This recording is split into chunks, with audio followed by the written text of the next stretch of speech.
Sir அதுக்கப்புறம் வந்து parents அந்த மாதிரி மொதல் சீன் அந்த பட்டறையில் அந்த இது அடிக்கிற மாதிரி சீன், அருவா அடிக்கிற மாதிரி சீன் அதுதான் எடுத்தாங்க. அது எடுத்து முடிச்சோடனே அப்பாடா நம்ம நடிச்சிட்டோம், இதுக்கு மேலே நம்மளை மாற்ற மாட்டாங்க அப்படின்னு சொல்லி விஜய் சார் கேட்டாங்க, ஏன் ரொம்ப டென்ஷனாக இருக்கீங்க? இல்லை சார், திடீர்னு என்னை தூக்கிட்டு வேறு யாராச்சும் போட்டாங்கன்னா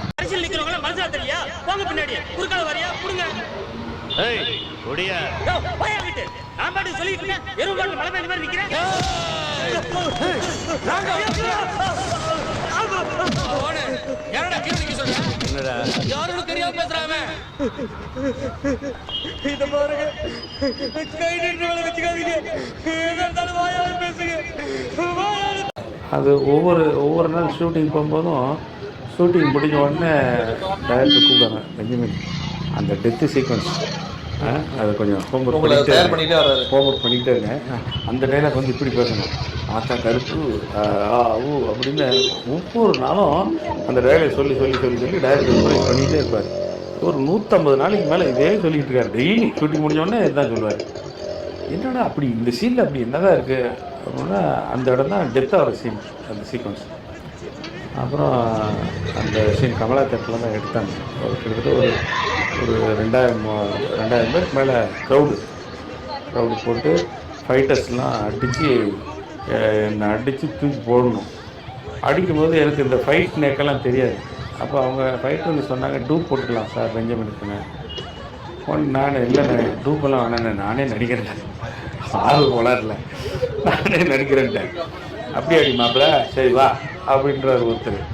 ஐயோ ஏதாச்சும் படிப்பாங்களோ, அதெல்லாம் ஒன்றும் இல்லை வாங்க நடிப்போம் அப்படின்னு சொல்லிட்டு அது அடிக்கிறதுக்கு துரத்துவாங்க. நான் ஓடுவேன். கடைசியில் பிடிச்சி 2 ஃபைட்டர் பிடிச்சி தூக்கி ஒரு ஜீப்பில் அடிப்பாங்க, அந்த பிளாக் கலர் கொல்லிற ஜீப்பில். அடித்த உடனே ஃபைட்டருங்க என்னென்னா அப்படியே போய் ஃப்ரண்ட்டில் கையை கொடுத்து அப்படியே இது பண்ணிடுவாங்க. எனக்கு அந்த நேக்கு தெரியல, நான் போயிட்டு செஸ்ட்டு கொடுத்துட்டேன்.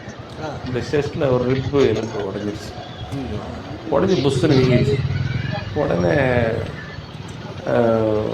வீங்கினோட இவர் விஜய் சார் பார்த்துட்டாங்க. அதை பார்த்துட்டு, ஐயோ முதல்ல பெஞ்சமின் ஹாஸ்பிட்டல் கூப்பிட்டு போங்க, பரவாயில்ல நாளைக்கு எடுத்துக்கலாம் போங்கண்ணே நீங்கள் போங்க அப்படின்னு சொன்னேன். சார் இவ்வளோ க்ரௌடு போட்டிருக்காங்க, இவ்வளோ இதெல்லாம் இருக்குது, இன்னொரு 5 நிமிஷத்தில் இந்த சீன் முடிஞ்சிடும், பரவாயில்ல சார் இது முடிச்சுட்டு நான் போய் ஹாஸ்பிட்டலுக்கு போகிறேன் சார். இல்லைண்ணே வீங்கிருக்கு, ஏதாச்சும் ஒன்று ஆயிரப்போகுது, பரவாயில்ல சார் இன்னும் கொஞ்சம் நல்லா நடிக்கலாம் சார் அப்படின்னு. என்னண்ணே இவ்வளோ டெடிக்கேட்டிவாக இருக்கீங்களேண்ணே அப்படின்ட்டு அந்த சீன் நடிக்கிறேன்.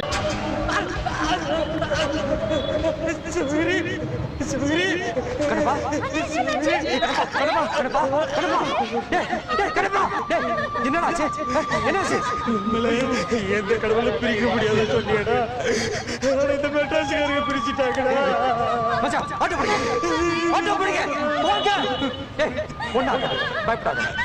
சிவகிரி உன்னை விட்டு 5 வருஷம் பிரிச்சிருக்க வச்சுட்டா, ஆனா இப்ப வயசுக்கு பிரிச்சு போட்டாங்கடா.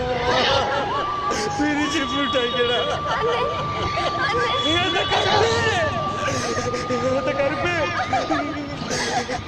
போட்ட சோறு சரிக்கிறதுக்குள்ள கொஞ்சம் விட்டாங்க.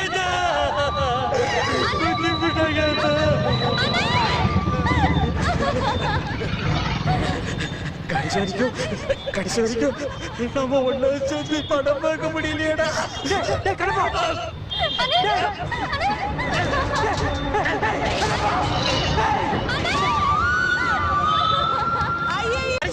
மனசா தெரியல, போங்க பின்னாடி குறுக்கால வரியா புடுங்க.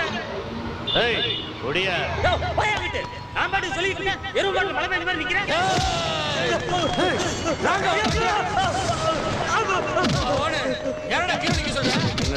யாரும் தெரியாம பேசுறாம இத பாருங்க, கை நின்று வச்சுக்காதீங்க, ஏதாவது வாயால பேசுங்க. அந்த சீன் கமலா தேட்டரில் தான் எடுத்தாங்க. ஒரு கிட்டத்தட்ட ஒரு 2000 பேருக்கு மேலே க்ரௌடு போட்டு ஃபைட்டர்ஸ்லாம் என்னை அடித்து தூக்கி போடணும். அடிக்கும்போது எனக்கு இந்த ஃபைட் நேக்கெல்லாம் தெரியாது. அப்போ அவங்க ஃபைட்டருங்க சொன்னாங்க, டூப் போட்டுக்கலாம் சார் பெஞ்சமினுக்குன்னு. நான் இல்லைண்ணே டூப்பெல்லாம் வேணாண்ணே, நானே நடிக்கிறேன், கோளாறுல நானே நடிக்கிறேன்ட்டேன். அப்படி அடி மாப்பிள்ள, சரி வா அப்படின்றார் ஒருத்தர். ஐயோ ஏதாச்சும் படிப்பாங்களோ, அதெல்லாம் ஒன்றும் இல்லை வாங்க நடிப்போம் அப்படின்னு சொல்லிட்டு அது அடிக்கிறதுக்கு துரத்துவாங்க. நான் ஓடுவேன், ஓடுவேன். கடைசியில் பிடிச்சி 2 ஃபைட்டர் பிடிச்சி தூக்கி ஒரு ஜீப்பில் அடிப்பாங்க. அந்த பிளாக் கலர் கொல்லிர ஜீப்பில் அடித்த உடனே ஃபைட்டருங்க என்னென்னா அப்படியே போய் ஃப்ரண்ட்டில் கையை கொடுத்து அப்படியே இது பண்ணிடுவாங்க. எனக்கு அந்த நேக்கு தெரியல. நான் போயிட்டு செஸ்ட்டு கொடுத்துட்டேன். இந்த செஸ்ட்டில் ஒரு ரிப்பு எனக்கு உடஞ்சிருச்சு. உடஞ்சி புஷ்ஷுன்னு வீங்கிடுச்சு. உடனே வீங்கினோடனே இவர் விஜய் சார் பார்த்துட்டாங்க. அதை பார்த்துட்டு ஐயோ முதல்ல பெஞ்சமின் ஹாஸ்பிட்டல் கூப்பிட்டு போங்க, பரவாயில்ல நாளைக்கு எடுத்துக்கலாம் போங்கண்ணே நீங்கள் போங்க அப்படின்னு சொன்னேன். சார் இவ்வளோ க்ரௌடு போட்டிருக்காங்க, இவ்வளோ இதெல்லாம் இருக்குது, இன்னொரு 5 நிமிஷத்தில் இந்த சீன் முடிக்கணும், பரவாயில்ல சார் இது முடிச்சுட்டு நான் போய் ஹாஸ்பிட்டலுக்கு போகிறேன் சார். இல்லைண்ணே வீங்கிருக்கு, ஏதாச்சும் ஒன்று ஆயிரப்போகுது. பரவாயில்ல சார் கொஞ்சம் நல்லா இன்னும் கொஞ்சம் நல்லா நடிக்கலாம் சார் அப்படின்னு. என்னண்ணே இவ்வளோ டெடிக்கேட்டிவாக இருக்கீங்களேண்ணே அப்படின்ட்டு அந்த சீன் நடிச்சுட்டு அந்த அழுதுட்டு நடிக்கும்போது விஜய் சார் அழுகுறாங்க, கேமராமேன் அழுகுறாரு, டைரக்டர் அழுகுறாரு, எல்லாம் சுற்றி இந்த க்ரௌடெல்லாம் அழுகுறாங்க. இப்படி தான் அந்த நடிப்பு வந்துச்சுன்னு தெரியல. இந்த 150 நாளும் அந்த சீனை சொல்லி பேரரசனை என்னை மெருகேற்றினார். இல்லாட்டி அந்தளவுக்கு அந்த வந்திருக்காரு. ஆமாம், ஏன்னா ஒரு காமெடியன் இப்படி ஒரு